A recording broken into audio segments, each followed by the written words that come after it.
Now, I'm going to be speaking to an agency leader who's a former journalist. So just so you know, Abby, I've worked extra hard on the research for the questions. I appreciate that. So I have with me Abbey Klaassen, Global Brand President of Dentsu Creative. Thank you for joining us. My pleasure. Thanks for having me. Now, first things first, I want to dive straight into Dentsu Creative India. Now, firstly, the company goes and acquires tons of agencies, then goes and integrates itself into one Dentsu Creative, and then again splits into Dentsu Creative, Web Chutney, Isobar, and so on. What is it that about these decisions that are getting rewritten so soon?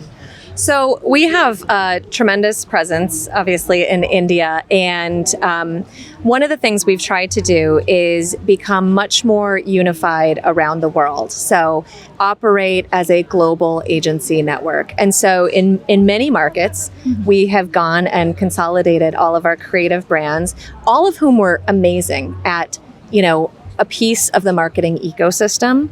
And we've brought them together into one organization, one P&L, one, let's call it parent brand of Dentsu Creative. And ultimately that's helped us be a very modern agency partner to marketers who have a lot of different needs today. But listen, every market is a little bit different and every market requires, a bit of nuance. And so in India, we do have a few of these sub-brands, but we're all still united by the Dentsu Creative banner and the Dentsu Creative philosophy around transformative creativity that drives impact. And so this allows us to be able to go to a global client and show up as one Dentsu Creative around the world, but still in a complex and nuanced market like India, show up in the way that we need to show up to be able to service those clients with excellence and specificity. So is it becoming difficult in India to maybe, service competitive clients by under one agency? Is that what the clients really want? That Chinese boy? Yeah, I think it's interesting. I think we often make... in this industry, there's often talk about, okay, what are clients looking for right now? Are they looking for consolidation? Are they looking for specialty? And the truth is, clients are a really big, diverse group of, constituents.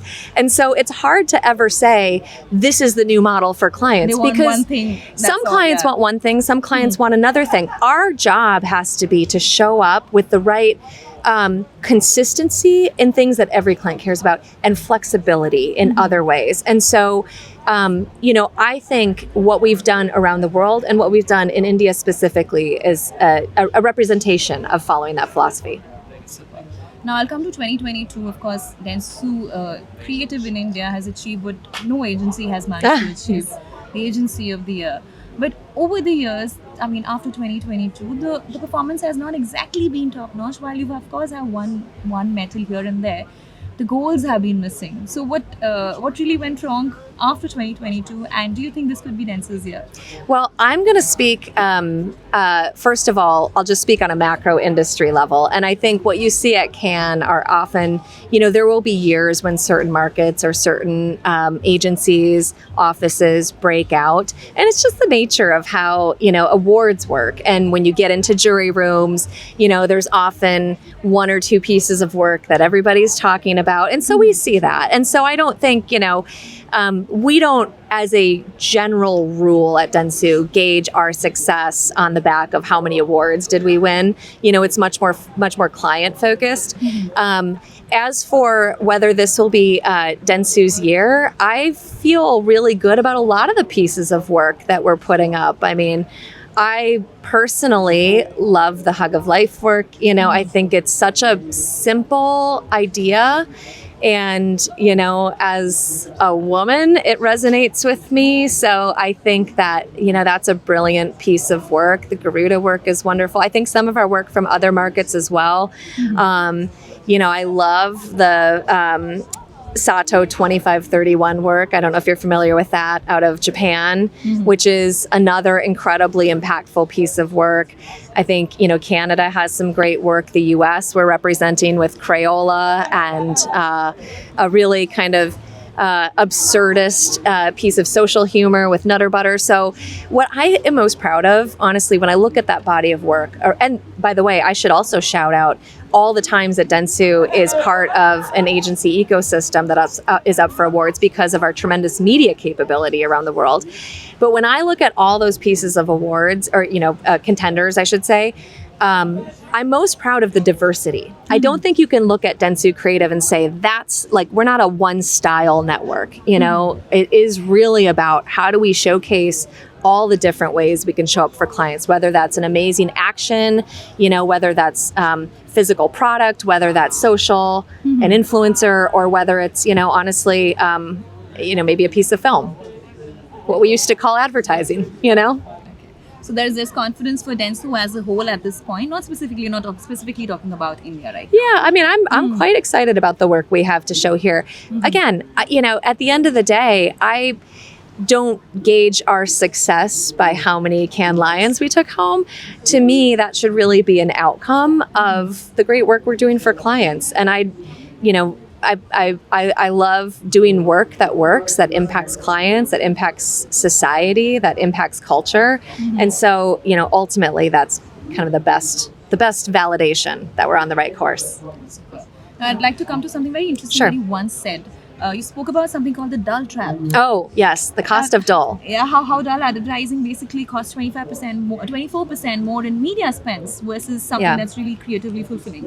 And so tell us, while of course creativity is subjective, how are you really putting a hot stop on dull advertising at Dentsu overall? Yeah. So that was a study that came out. I actually think it came out. It might have been featured at Cannes last year. By the way, here's a plug. One of the most underrated elements of Cannes is that there's some really good, interesting advertising research that tends to come out around this time of year. WARC, which I think is a tremendous organization, does a great job of programming some of that. And I always find inspiration in their programming slate here. And last year, around this time, they were talking about this idea of the cost of dull. It came out of, it was Peter Field, System One, the Challenger Project, Eat Big Fish. There was a consortium that put this together. I might be missing a couple. If so, I apologize. But the idea was they studied a whole bunch of advertising out of the UK's ad effectiveness database. And what they found is that when you have advertising that is considered interesting based on a variety of metrics that they had put together, it performs so much higher in terms of its efficacy that you actually get more leverage out of it, and you're able to achieve the same goals and objectives with that kind of advertising by spending 24% less on media. It was 24%. And so anyway, I just thought that was really interesting. As we talk about creative effectiveness, part of creative effectiveness should be how much, what is the multiplier effect that you get from great creative and media that allows you to spend less and achieve the same or greater effects. So when we think about that and we're creating work, it's a few things. I think it takes a little bit of courage to do work that is considered maybe not status quo, but that is, pushes people to think differently, is, it's maybe not work you've necessarily seen before, and I think, I think you have to have a little bit of courage. I think you have to have a really tight strategy for that, because otherwise you can end up all over the place. It's not just to make interesting work. It's to make interesting work that tells the story your brand wants to convey. So you need a really tight strategy. And ultimately, it requires great craft, production, strong personalization, etc. I'd like to come to something which is very specific to India, or maybe you can talk about it if it's happening worldwide. Now, there are some creative shops in India which have actually sort of thrown strategy out of the window. The idea is sort of to make an ad go viral. They get in some celebrities, of course, and I'm not saying this is right or wrong. Sure. But it looks like they don't really need strategy teams, and brands are really flooding, going to them. So I want to know from you, do you think there is future for brands without advertising agencies and their strategy teams? So I am a huge believer that strategy is integral to everything a brand does. And, I believe it is possible to achieve, great virality, and it's possible to build a great audience, with something that lacks strategy. I think the question I have is, to what end? So is the goal just to achieve that audience, or is it to achieve that audience and have them understand something about your brand, feel something specific about your brand, learn something specific?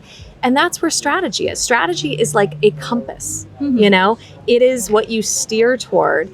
And you can go very far and very fast, but if you're going in the wrong direction, that's a problem, you know? So I feel very strongly that, you know, brands need to invest in strategy. And I think, you know, ultimately that's the best way to get to effectiveness. Just one last question. Sure. What would be the relationship between AI and creative teams at Dentsu and other Sure. agencies in the next 2-3 years? And what are the kind of ethical considerations that you are prioritizing right now? Great question. Probably the question of can, right? I think, well, first of all, I think when you look at the industry, you're seeing a couple of kind of poles emerge. On one end, you see a lot of the, you know, platforms and AI companies coming out and saying, hey, you know what? Everything's going to be automated. You're not going to need creatives. I mean, I think, you know, Facebook sort of said like, or, you know, just give us your problem and we'll just give you the answer and you don't even need creatives or anything like that. You know, I think Sam Altman said 95% of, you know, advertising can be automated, you know? So that's on one end. On the other end, I think you're going to have a lot of people who are really focused on very high craft, very human made things and commanding a premium for that. Where we get really excited is about this idea of how does AI augment us and augment our creativity. So rather than replace it, it's basically enhancing us, helping us get to tighter briefs, stronger strategy, ultimately better concepting and creative ideation, using AI as a sparring partner to help you get to a stronger answer. And then ultimately, how do we scale what we create and personalize it? I could see a lot of that being done, you know, in an automated AI-oriented fashion. One of the things that I'm really excited about is our work with Adobe. So we were appointed Adobe's global scaled agency of record. Let's see, it was 6 months ago. I can't believe it was only 6 months ago. It was about 6 months ago.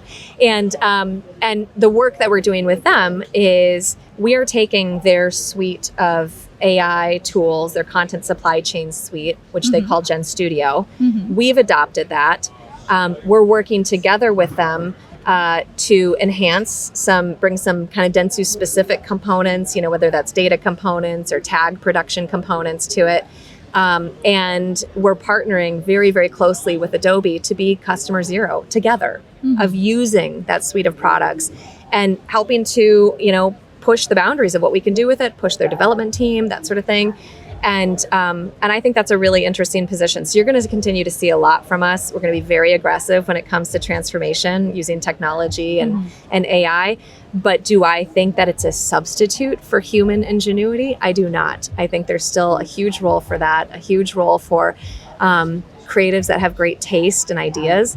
But, you know, I think the way that we get there is going to be massively influenced by AI. Super. I think we'll keep an eye out for all the collaborations and innovations that you kind of will do with AI and your teams. I look forward to it. And hopefully I can come to India and share more soon. So absolutely. We're looking forward to that, Abbey. Thank you so much for this conversation. Thank you. Appreciate it.